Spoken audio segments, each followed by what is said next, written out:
Welcome to Sib Spot. Today's Reddit stories are from Am I the Bad Guy? Our first story is by Beneficial Pin 9059. Am I the bad guy for expecting my brother-in-law to pay for my sea-doo after he let my nephew wreck it? I just had my family out to the lake for Memorial Day. I work remotely from there, so it's not just a vacation home, it is my home. I am single and I like to buy myself toys. I also like to entertain. I own 2 Spark Tricks 800cc Sea-Doos. They are a lot of fun, but they're also really powerful. My sister and her family came up for the weekend. We had a good time and I had a blast towing the kids around on a tube. The problem came when one of my nephews wanted to drive the machine. I said no, because while I may call it a toy, it is not a toy. When I was in the house, my brother-in-law let my nephew drive, but they skipped a step because he is an idiot. He forgot to attach the tether clip to the life jacket. The kid lost control and fell off. Normally, the tether is a dead man's switch and turns off the machine if the rider falls off. So then the Sea-Doo took off for a bit and then started making slow circles until it ran into a dock. A bunch of the plastic on the top broke and some got badly scratched. They came and told me, and I told him he had to pay for fixing my machine. He is mad because it was an accident. I said he took it and gave it to someone who didn't have permission or experience, and he is responsible.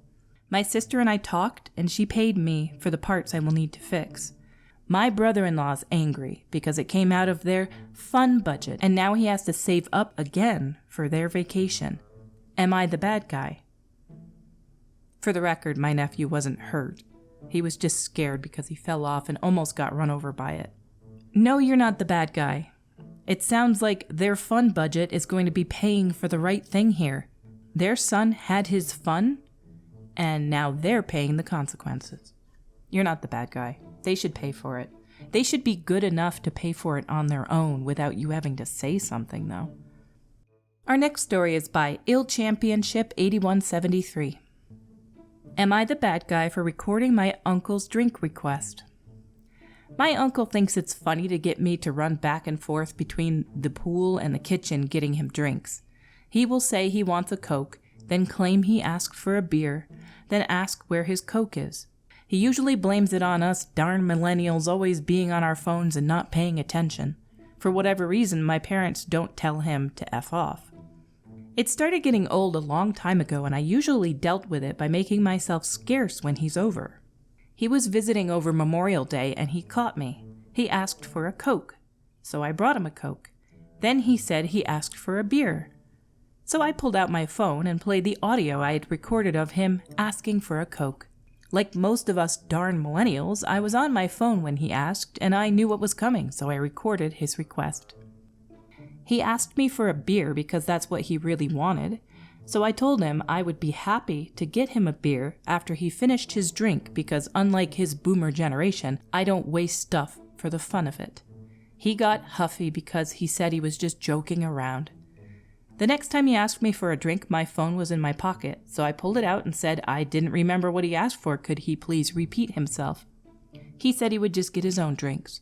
I told him that was a great idea. My parents think I was a jerk, being rude to a guest and my elder. I thought I was just making sure he got what he asked for. Am I the bad guy? Edit. He is actually a millennial and I'm a Gen Z, I guess. And yes, it's cultural as to why I'm expected to fetch him food and drinks. It's not a culture I would want to be part of. Like, if somebody asks me to get them something and they're being polite, I'll go get it. But if somebody's playing a prank on you just to make you run around and serve them, nah, I wouldn't do it.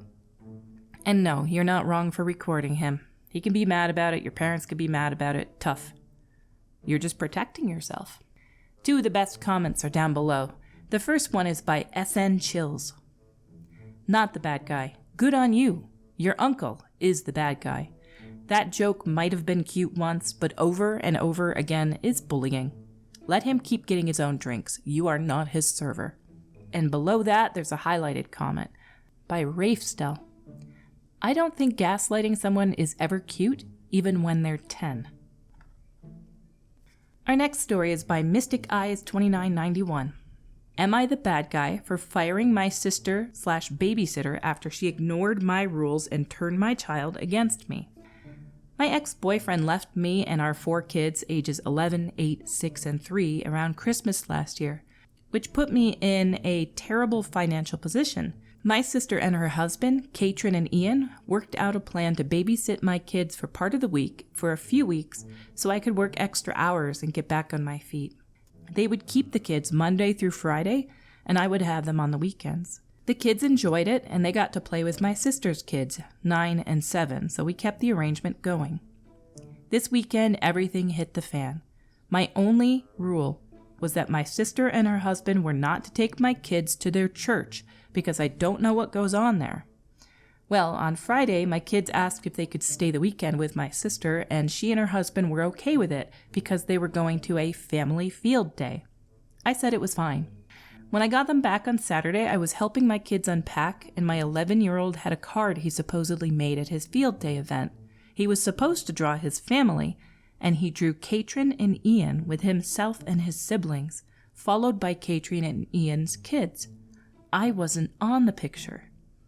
I asked him about it, and that's when I found out the field day was actually a church event.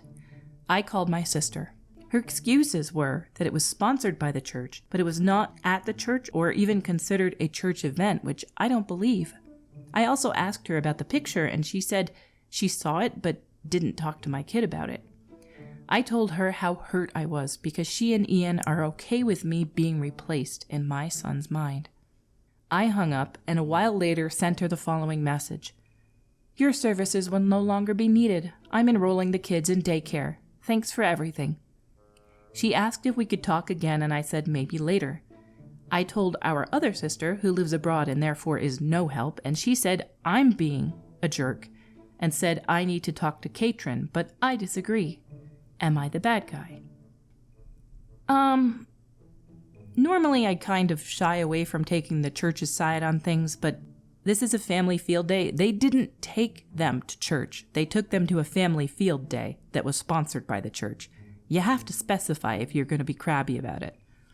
You getting set off because your kid drew a picture of people that he spends most of his time with is a little silly, honestly.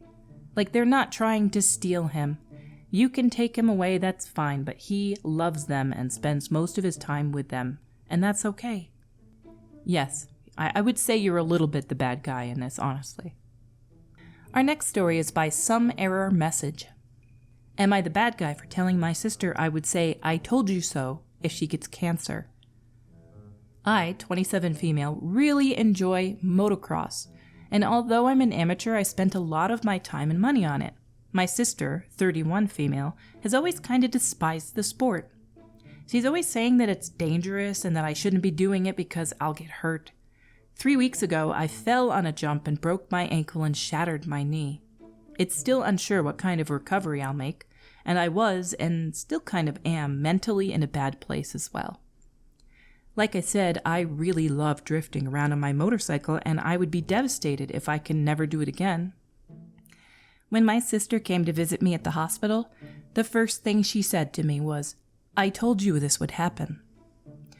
I was shocked by this, especially because she did not say anything else after that. No empathy or compassion at all. It almost seemed like she was happy to finally be proven right. Now on to the part where I think I might be the butthole. For context, my sister has been smoking cigarettes for the past 14 years.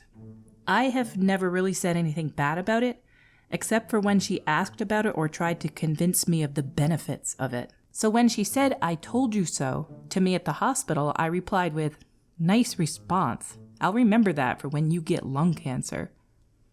She got incredibly upset, called me a B-word, and left. I have not spoken to her since, but I have gotten some angry text from our parents saying that I crossed the line.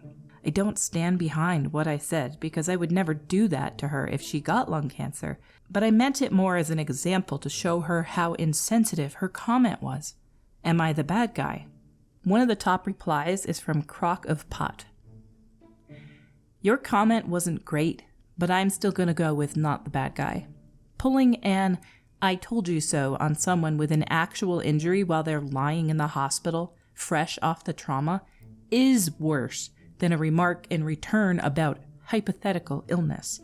I can't stand people who dish it out but go crying to anyone who will listen when they get a fraction back in return. I have to agree with this one. You were doing something that's important and fun to you, and it can be dangerous, but you're not just flat out ignoring your potential health risks like she does with smoking. So she's kind of the bad guy in this one, and the fact that she ran off to your parents and complained about an illness that she doesn't even have is just, she is definitely in the wrong here, in my opinion. We've come to the close of today's episode. Until we meet again, have a pulchritudinous day.